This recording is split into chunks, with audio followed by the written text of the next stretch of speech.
153 కులాలున్నాయి. అన్ని కులాలకు మేము స్థానాలు ఇవ్వలేకపోవచ్చు.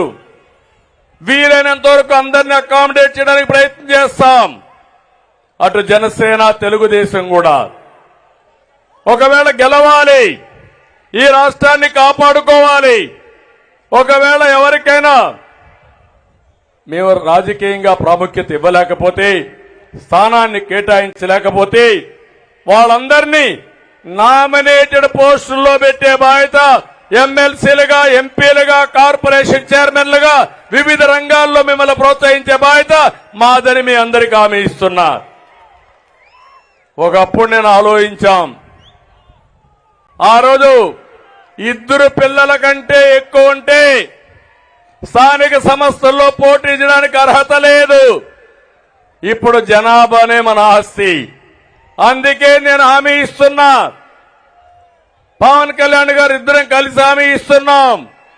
ఎంతమంది పిల్లలున్నా పర్వాలేదు, స్థానిక సంస్థల్లో మీరు పోటీ చేసే అర్హత ఉంటుంది.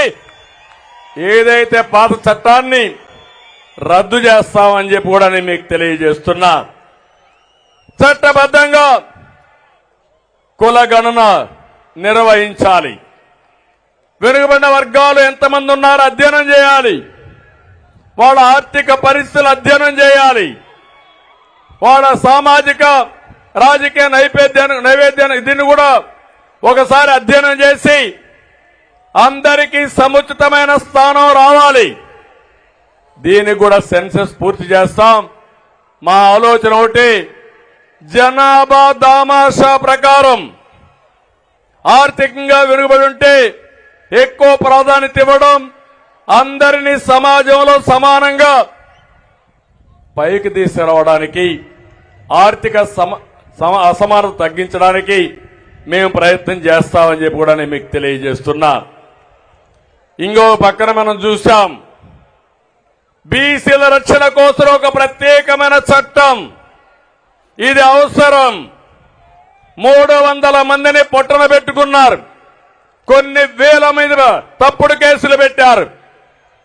ఇది రాజకీయంగా ఎదుగుతున్నటువంటి బీసీ వర్గాలను అణిచివేసే ధోరణి. అందుకే ఒక ప్రత్యేక రక్షణ చట్టం తీసుకొస్తాం.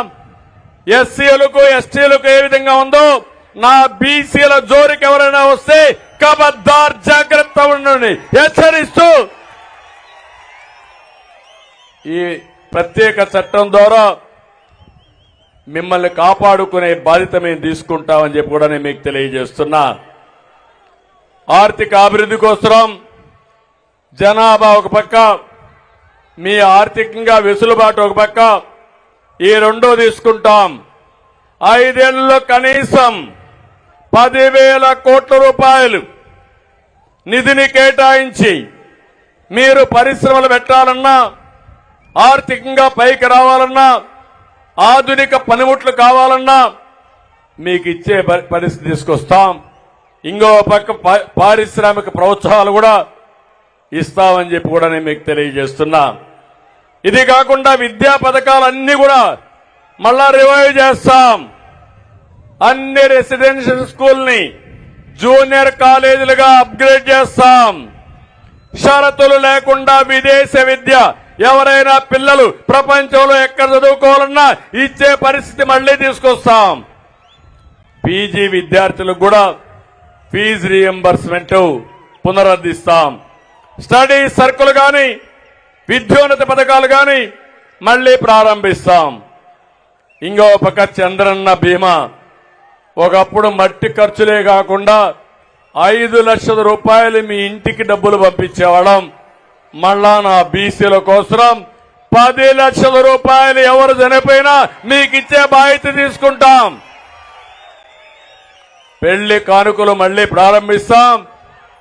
ఎవరు పెళ్లి చేసుకున్నా 1 లక్ష రూపాయలు ఇచ్చి ఆ పిల్లల పెళ్లిళ్లు ఘనంగా చేసే బాధ్యత తెలుగుదేశం, జనసేన తీసుకుంటామని చెప్పి మీకు హామీ ఇస్తున్నా.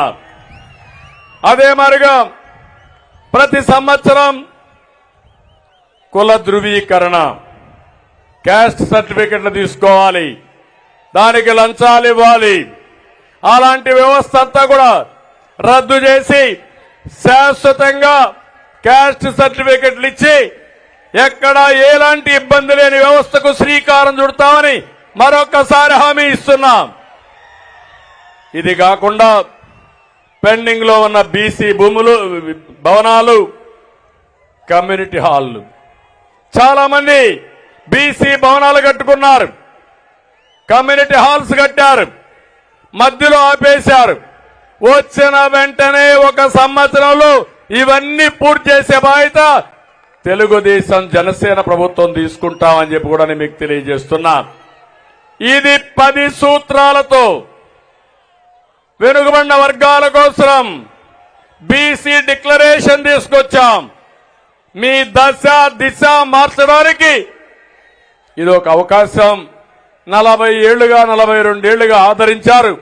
మీ రుణం తీర్చుకోవడానికి జై హో బీసీ కింద బీసీ డిక్లరేషన్ ఇచ్చామని మరొక్కసారి మీ అందరికీ విజ్ఞప్తి చేస్తున్నా. ఇంకో పక్క మీరందరూ ఒకసారి గుర్తుపెట్టుకుంటే అనేక రకాలైనటువంటి కులాలన్నీ ఉన్నాయి బీసీల్లో కూడా. ఇప్పుడే పవన్ కళ్యాణ్ గారు, అచ్చెన్నాయుడు గారు, లోకేష్ గారు చాలా విషయాలు మాట్లాడారు. 153 కులాలు. మీరు లేకపోతే నాగరికత లేదు, మీరు లేకపోతే సమాజ హితం లేదు. ఈరోజు నాగరికతకు, మన సంస్కృతి సాంప్రదాయాలకి చిహ్నం వెనుకబడిన వర్గాలు. ఒక విషయం మీరు ఆలోచిస్తే, రజకులున్నారు. రజకులు బట్టలు దొక్కపోతే మనం ఇంత బాగా కనపడే పరిస్థితి రాదు, ఈ మీటింగ్కి వచ్చే పరిస్థితి కూడా లేదు. అలాంటి రజకులకు ఇబ్బంది ఉన్నాయి. అందుకే ఎప్పటి నుంచో కోరారు ఎస్సీ జాబితాలో పెట్టమని. తప్పకుండా కేంద్రంతో ఒత్తిడి పెంచి సాధించే వరకు మీకు అండగా ఉంటామని మరొకసారి హామీ ఇస్తున్నాం. అదే మాదిరిగా చెరువులు, దోబీ ఘాట్లపై మీకు హక్కులుండేటివి, అవి కూడా తీసేశారు. ఇస్త్రీ పెట్లు ఇవ్వడం తీసేశారు. టీటీడీ దేవాలయాలు, ఆసుపత్రుల్లో మీకే కాంట్రాక్టులు ఉండేటివి. ఇలాంటి చాలా పోయే పరిస్థితి వచ్చాయి. దోబీ ఘాట్లకు 200 యూనిట్లు కరెంటు ఉచితంగా ఇస్తే దాన్ని కూడా దెబ్బతీశారు. నేను ఒకటి హామీ ఇస్తున్నా, ఈ విధంగా కొరబ, యాదవులకైతే డైరీ పరిశ్రమలకు ప్రోత్సాహాలు ఇచ్చాం, అవి కూడా తీసేశారు. బంజర భూముల్లో పశువులు మేపుకోవడానికి 559 జీవో ఇస్తే దాన్ని అమలు చేసే పరిస్థితి లేదు. వారికి అందరికీ నేను హామీ ఇస్తున్నా, తప్పకుండా మీ జీవితాల్లో వెలుగు తీసుకురావడానికి ఏం చేయాలో చేస్తామని యాదవులకు హామీ ఇస్తున్నా. వడ్డెర చాలా ఎలాబరేట్ గా చెప్పారు పవన్ కళ్యాణ్ గారు, పూర్తిగా నేను ఏకీభవిస్తున్నా. ఏవైతే రాళ్లు కొట్టేదే వృత్తిగా పెట్టుకుని ఆ రాళ్లతోనే జీవితాలు గడిపి ప్రాణాలు పోగొట్టుకున్న సంఘటనలున్నాయి. అలాంటి వారికి